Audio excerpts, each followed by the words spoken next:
Hello, everyone. Thanks for joining us. We're here today with Dr. Yolanda Pierce. Dr. Pierce is a scholar, writer, womanist theologian, and accomplished administrator in higher education. She currently serves as professor and dean of the Vanderbilt Divinity School. Yolanda's research specialties include literature and religion, womanist theology, and African American religions. A widely published author, she's written several books, essays, and articles for academic and trade journals, including Time Magazine, The Christian Century, Theology Today, and Christianity and Literature. Yolanda's newest book is The Wounds Are the Witness, Black Faith Weaving Memory into Justice and Healing with Broadleaf Books. Her previous books include In My Grandmother's House, Black Women, Faith, and the Stories We Inherit that we discussed a couple of years ago, and Hell Without Fires, Slavery, Christianity, and the Antebellum Spiritual Narrative. Yolanda also wrote the foreword to the re-release of Howard Thurman's Meditations of the Heart. Dr. Pierce is the creator and curator of Touching the Sacred, an exhibit on material religion in the Black Church. She's also been the recipient of numerous honors and awards, including fellowships from the Ford Foundation, the Mellon Foundation, the Pew Foundation, and the 2023 Martin E. Marty Award for the Public Understanding of Religion from the American Academy of Religion. Yolanda previously served as professor and dean at Howard University's Divinity School and was the founding director of the Center for the Study of African American Religious Life at the National Museum of African American History and Culture. Yolanda and I first collaborated when she was at Princeton Theological Seminary and spoke at one of the writers' conferences that I produced there a few years ago now. You can learn more at yolandapierce.com and broadleafbooks.com. So Yolanda, it's so wonderful to see you again, and many congratulations on all of your wonderful work. Thank you so much, and thank you for having me. Certainly, certainly. Anything else you'd like people to know about you? No, that was a pretty extensive bio. Thank you. And how are you liking Nashville so far? So far so good.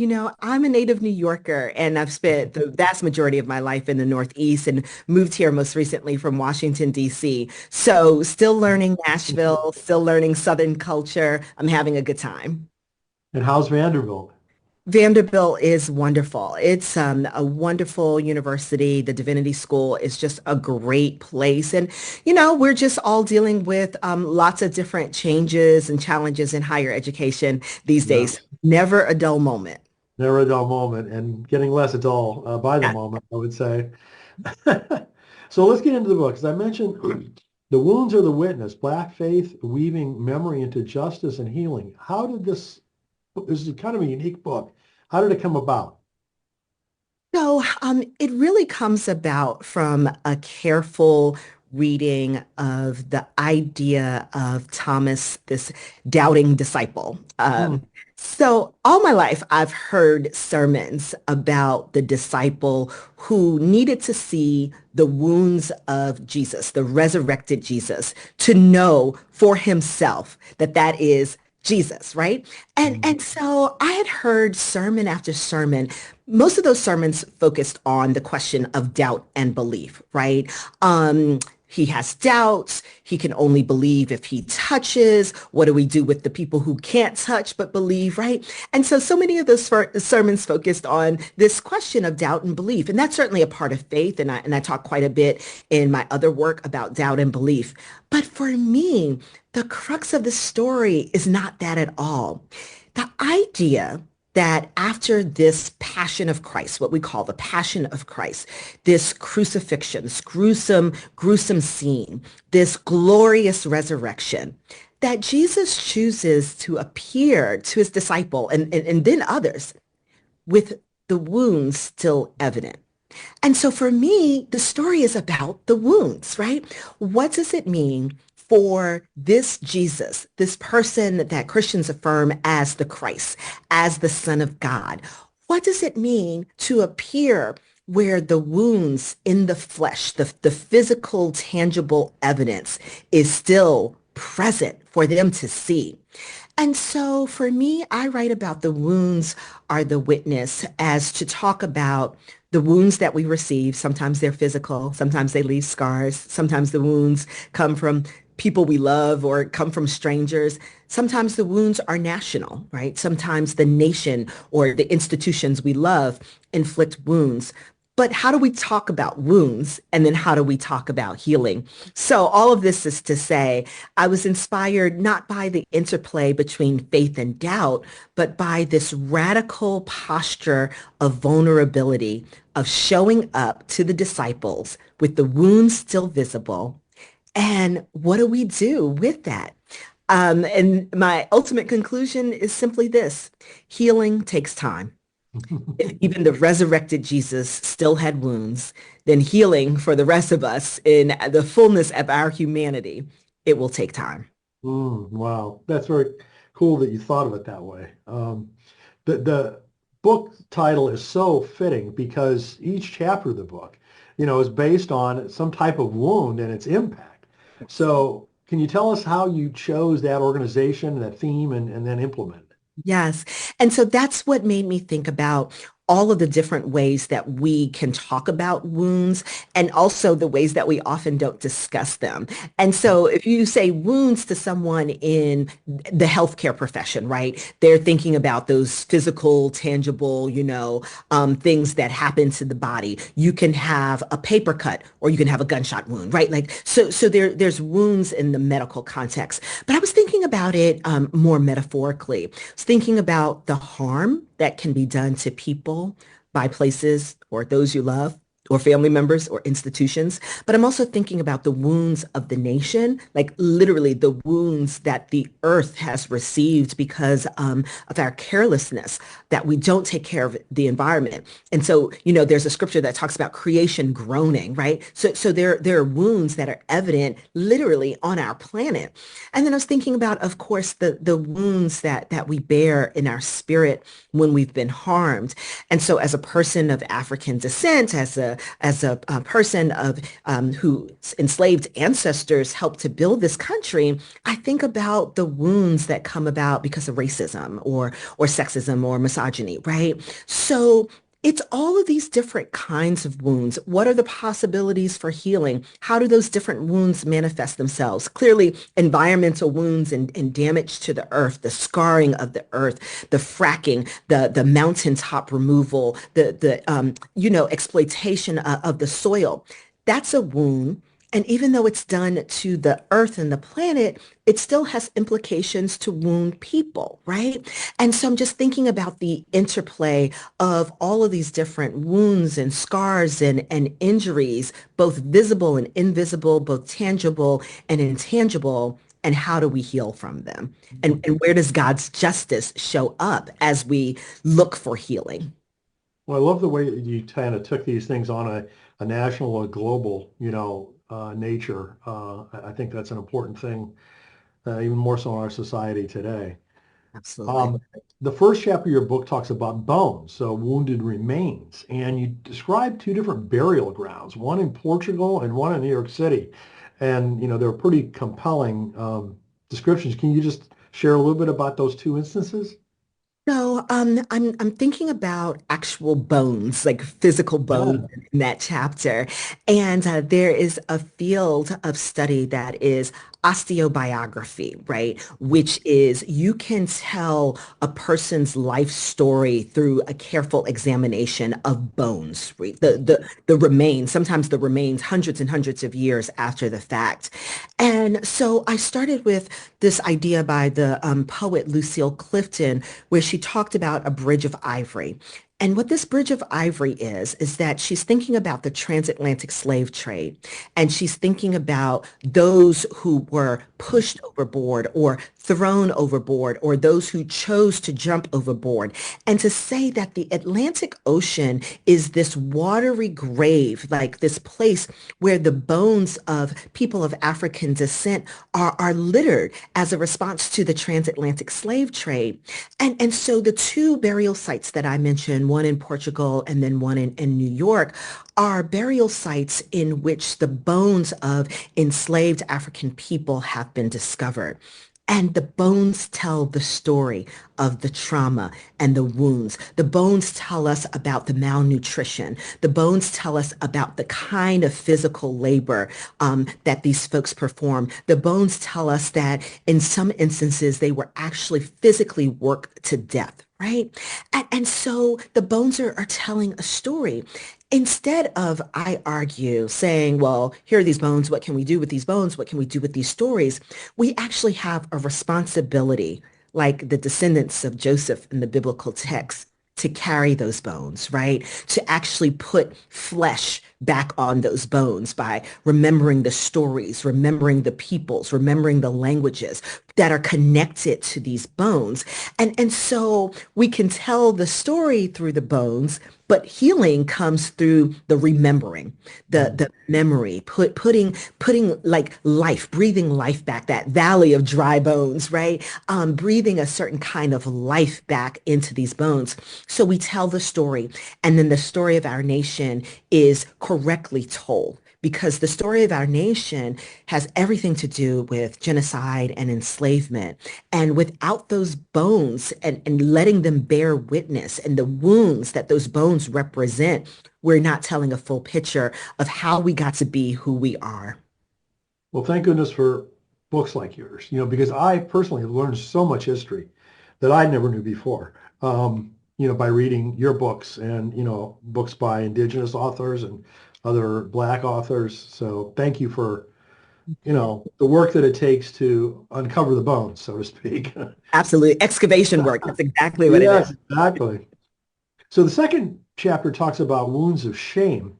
And a really poignant question that you ask is, what does hope look like when white supremacy has you feeling ashamed of being abused instead of angry at your abusers? That's such a, um, I don't know, terrible outcome, obviously. But, what advice are you giving folks? So, I think about this because, of course, it seems counterintuitive when we say it out loud. Why should the victim bear the shame? That's often the case. We see examples in domestic and personal violence and interpartner violence that it's often the victim who feels ashamed that somehow he or she did something wrong to cause someone else to abuse them. In the case I'm using there in that particular chapter, I'm talking about racism and police brutality and the victims of that somehow feeling ashamed, being made to feel ashamed of their bodies or being present or being Black, right? And so I'm really grappling with this notion of the harm that shame does to us. Shame is a silencing mechanism. And so part of, right, strategies to silence people is to make them feel ashamed that somehow should you be ashamed of being a person who is descended from slavery? Should you be ashamed of poverty? Should you be ashamed of your ancestors or your forebears? So again, part of this is to speak the necessity toward healing of letting go of some of that shame and allowing even if the situation is horrific in the case of abuse and in the case of neglect, in the case of the horrors and the terrors of racism, that it operates in the dark because of the shame.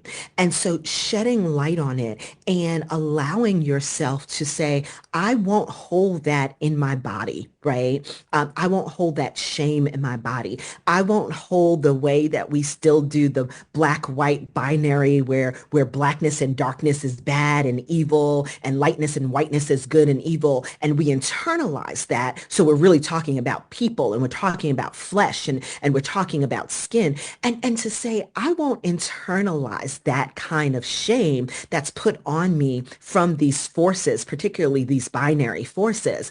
But it's actually a very difficult thing to do. And I think many people walk around with a great deal of shame, but I don't believe that that is God's will for us, right? And so how we let go of that shame so that we can really walk in the fullness of the healing that is available to us. Amen. Um, Another story that you tell I really got a kick out of was your heavy bag that you carried around for years. Maybe you still do, I don't know. But you talk about how that's relevant in this context. Yeah, yeah. So I was just, I'm the person who likes to be prepared, right? And so for years, really starting with college and then definitely in graduate school, I had my laptop, I had books, I had a notebook, I had a journal, I had lunch, I had a water bottle, I mean, my bag probably, if I were to weigh it, would be like 15, 20 pounds. Like I don't know what I thought I was training for, but you just kind of get used to it. And then when I became a mom, it became another bag, right? Diapers and bottles and things and changes of clothes. And it's just so for basically all of my adult life, I've had this really, really heavy bag. And I remember like dealing with a lot of neck pain and strain and back pain. And the doctor was like, so you know this is because the bag is too heavy. And it was like a revelation. It was the simplest thing in the world. And yet it was like, oh, must be it. So I use it as example to say, like, we are carrying around burdens and those burdens harm us and those burdens can wound us. And sometimes we don't even know how heavy the burdens we are carrying until we are actually rid of them. Like, I didn't realize how much pain and discomfort I was in. I just took that for granted. It's just like, oh, well, you're getting older, your back hurts. What can you do about it? Instead of saying, actually, there are solutions to this. And so in a world in which some people are disproportionately carrying burdens, they're carrying around this heavy load, how do we get them to surrender, right? And so I'm a daughter of the church and I grew up with church hymns. And so I surrender all was, one of the hymns of my tradition. And we would sing all to Jesus, I surrender. But I said, what we actually do is we surrender in that moment and we pick it up almost as soon as we walk out the door. And that's what I was doing with my bag, right? I would put it down, feel fine, then pick it back up. I'm like, oh, it's so heavy. I wonder where my back is hurting. We're called to sort of a radical surrender, which is a humility. It's an acknowledgement of there are things I can change and I can work towards and I can work on, and there are some things that I cannot. It's for me prophetically. Of course, I wrote this and then it's published months later. But it's prophetically, for the people who are struggling with everything that's happening in our world today. It feels like a lot of chaos, particularly the last couple of months. And I'm encouraging people, do the work that you can do. And if there is work you cannot do, it's okay to say, I have to surrender that. I have to yield that, right? Because we will become so overburdened reacting to every little thing. Every day I wake up and like, what new fresh thing will greet me? What new chaos? And to say, what can I take on to care for the people, to care for my neighbors, to love, to be literally the gospel? And what things do I have to release and let go of for my own survival? And so that's the story of my heavy bag. I've pared it down now. I've pared it down to a little cute bag. Good, good. I've gotten better. In another chapter, you talk about the huge negative impact on generational wealth just from the black GIs, 1.2 million black GIs being shut out of the post-World War II GI Bill benefits. And how now, 80 years later, in your words, you're the first generation of your family to crawl out of poverty. So Yeah. thank you for sharing that. Yeah. This is my desire always to weave in the history with the theology, because actually this is what sacred scripture is. If we look at sacred scripture, if we look at the Bible, if we look at those texts that we hold to be sacred, they're history. They're history of a distinct people in a distinct place and time. So I'm sharing the story of the World War II Black veterans who came back after being drafted, most of them, and some volunteered, right? This war fighting for freedom and democracy. And the GI Bill, which was probably the largest, most important infusion of cash into the American economy, which created the very notion of the middle class. Like that actually didn't even exist before the GI Uh, Bill. And so the GI Bill said to returning veterans, we will help you get an education. We will help you get home loans. We will help you reintegrate back into society to thank you, right, for your service. The problem was that the GI Bill was administered at the state level. instead of it being administered at the federal level. So those veterans in Mississippi or Arkansas or Tennessee went back to Jim and Jane Crow. They went back to the same structures and restrictions of segregation that they had left before they fought in the war. And so then they couldn't get the home loans and they weren't able to access the GI Bill for education. And so many of them went back into the poverty and the sharecropping that they had known prior to that. What happened, right? Those families who accessed the GI Bill became middle class, maybe a generation later could use that home and take out a second mortgage and send their children to college. And then their grandchildren became a second and third and fourth generation of educated Americans. For most Black Americans, that did not happen. And so I didn't learn until after my grandfather's death that he had been a veteran. I didn't know that. He never talked about his military service. I could have put it together, I guess, maybe earlier if I thought about sort of his age and how old he was when the Second World War happened, but I never put it together and we only found out about it later, but never accessed the GI Bill, never was able to integrate into sort of the American middle class. Having been raised by my grandparents, neither one of whom ever finished high school. I was the first generation to go to college and the first generation to really be like fully middle class, right? What that means is that I don't have three and four generations of family history. We're talking right now in this moment about the baby boom transfer of wealth, which is going to be the largest transfer of wealth that this nation has seen. But for most Black Americans, the baby boomers never actually achieved that Right. status of wealth. And so we will not be inheritors of this great transmission that is actually taking place right now. Hmm. Hmm. It's a part of our nation's story. That's what I mean about Absolutely. the nation. Absolutely. And, it's been ignored and shoved under the carpet for too long. So recently I had the pleasure of speaking with another friend of ours, Catherine Meeks, and the wonderful Catherine Meeks. And I told her that, given the recent dramatic change in our government, um, us white folks have even more to learn from Black people about how to survive in resistance mode. So what advice can you give us along those lines? So it has been a wild ride and it's only been 2 months. Yeah.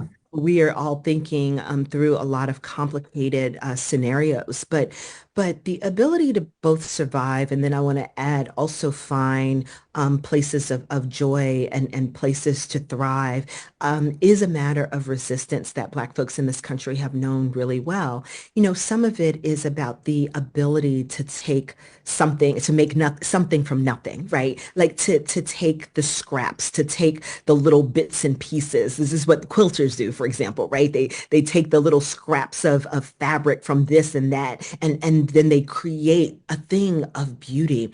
And so I'm thinking about these strategies, the creation of something from nothing, the willingness to work with the scraps, the willingness to take seriously the ability of the land to provide. And so I share the story of my great aunts and her generation and their knowledge of folk medicine and their knowledge of healing, like actual healing.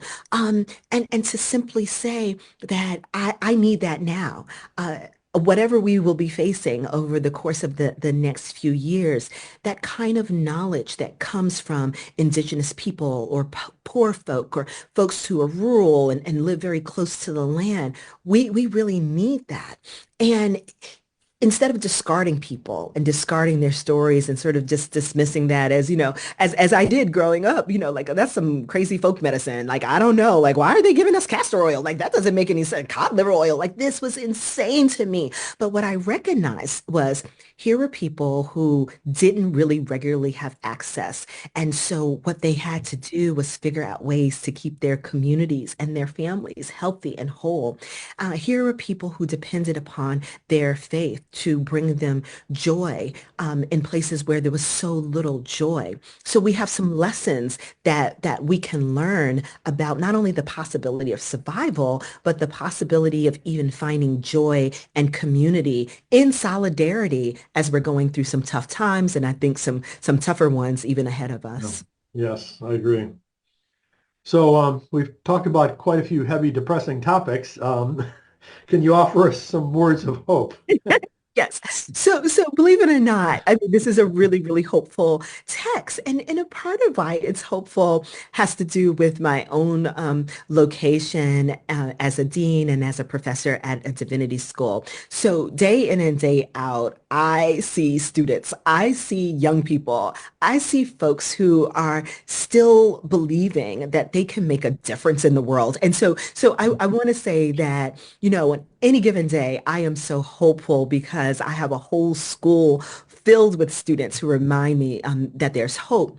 But in the context of the book, what I think I'm reminded of, which gives me hope, is that we get to write and we get to speak our way into history by sharing some of these stories, and they connect us with each other's humanity.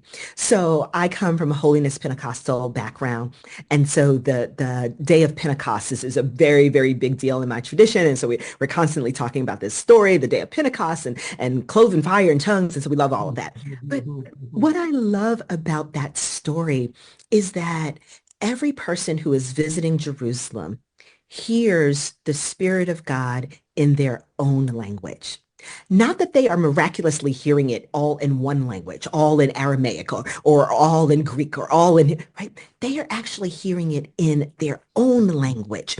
And so we understand that in Jerusalem at this time, there would have been Ethiopians. There would have been people who spoke yes. There would have been people speaking Aramaic. There would have been people, of course, speaking Hebrew and Greek and what. And so the miracle and the hope is that I get to be in the fullness of my identity, who God has made me to be, and you get to be in the fullness of your identity and who God has made you to be, and we get to be in community with one another without having to give up any of that. And so I have a lot of hope in that. I have a lot of hope in the ability to sing in my songs in my own native tongue, to speak Black church, and also to be in community and fellowship and in the body of believers with others who don't come from that tradition. And that just gives me a profound sense of hope that God never requires me to give up on who I am in order to be in community with someone else. Well, that's just one of the many ways that you're a role model for us, Yolanda. So thank you for that. Thank you. What would you most like readers to take away from your book? So I hope with this book and the last one and my other writings and a book to come after this one is that theology can be accessible. I mean, when you're trained in the academy and you go to graduate school and you get a PhD, sort of part of what you learn is you're often talking to each other, right? So theologians are talking to other theologians. Right? I have a very different calling on my life. And so I feel very called and compelled to write theology that is accessible to whosoever will. And so for me, writing this book about the wounds and thinking about how we do God's justice in the world through memory, through stories, right, is a way to make theology accessible to those who will never go to graduate school, will never, get an MDiv or a PhD, but who care very deeply about their faith. So that's the takeaway for me is to say that this is accessible for the reader, and I hope they find pieces where they identify, where their story connects with my story. That is the exciting part as I travel and I talk about the work when people tell me their stories and we realize we have so much more in common than that, which makes us different. Well, I hope that people got a sense from our discussion about how compelling, some of the different chapters and things are that you write about in the book. I can't emphasize that enough. Oh, thank you. But you also are leading me into my next question, was is there anything else on the horizon that you can talk about, even though this book is, just out, but It's uh, out brand new February of 2025. So, writers always have other things that they want to write. And I am constantly trying to balance the ability to write and sit down and do this work with my actual literal day job, which is running a school and making sure my students graduate and, making sure the curriculum is doing what it needs to do. But what I do hope to continue to write about that I think the next project will look at is I love the notion of rituals and sacraments. And so I'm really invested in a sacramental theology, which sort of seems contrary to sort of what we would call like Pentecostal ecclesiology, which is often low church, right? And so for the people listening to this, right, it's not an insult. It's just talking about like how liturgical or not liturgical a particular tradition is. And so I'm really looking forward to writing about the ways in which the sacramental and the liturgical show up outside of, sort of the traditional sacraments and liturgies that form our church. So it's a project, that I'm working on somewhere between, graduating one class and a new class coming in. Sure, sure. Well, doing that kind of juggling has got to be quite a challenge, I'm sure. It's definitely a challenge, but it's also a joy. I love this work and I'm so very grateful to be able to do this, to have a sense of vocation and God's calling. And so it is busy, but is beautiful. Well, it shows. It shows in a big way. So Mhm. again, check out the new book from Yolanda, the Wounds Are the Witness, Black Faith Weaving Memory into Justice and Healing. I'm sure you'll get a lot out of that book. And check it out at yolandapierce.com or broadleafbooks.com. Yolanda, thanks so much for joining us and many best wishes for you on all of your wonderful work. Thank you so much for having me yet again for this book. And it's just always a pleasure to sit down and talk with you. Thank you so much.